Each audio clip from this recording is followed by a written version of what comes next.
Usually it's cottonwood, but they'll do black locust and mulberry also.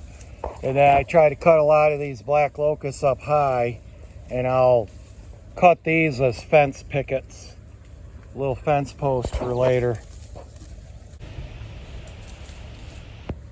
Trying to see how much tree fodder I can put in, get these mama cows to eat per day.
So choice steers and heifers up to $1.89 a pound.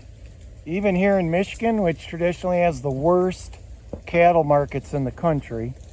Because at our auctions, which the nearest one to me, Michigan, you know, we don't have much beef cattle here. There's only about a dozen livestock markets in the whole state still.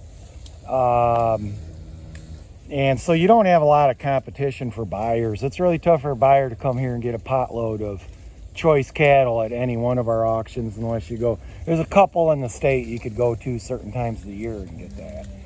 And yeah, I just got a kind of a joint text message thread from my retailer and another guy that's a food distributor, and they're saying record high cattle prices, and every time I hear something like that, I'm like, yeah, not around here, and that's out west, but I see some big prices now.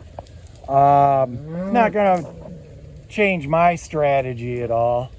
I'm gonna still market direct and mostly through my retailer. But it's about time. I mean, cattle really need to be about $2.50 to $3 a pound to keep up with the overcapitalization that the average beef farmer's got to put into infrastructure just to do this job. I mean, if you compare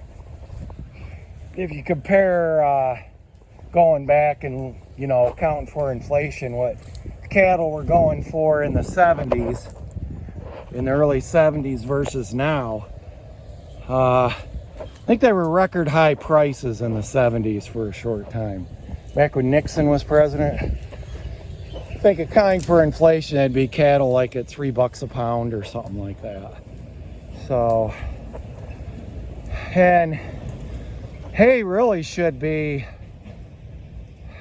2 to 3 times the price it is now.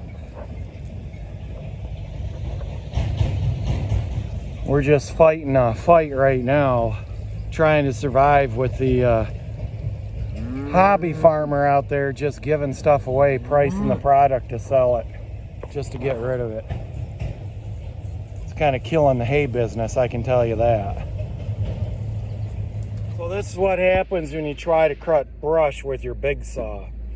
You throw a chain and you end up bending these tracks here, and it doesn't want to seat in the bar. So for cutting that thin stuff, that was stupid. I just fried it. I've filed these sometimes and it's worked. Get them back in there.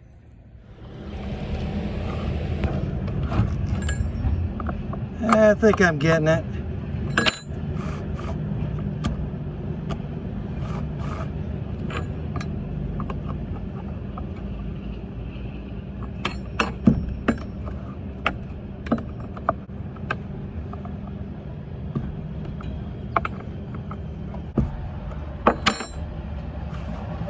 Okay, we're good. Give it a quick sharpen.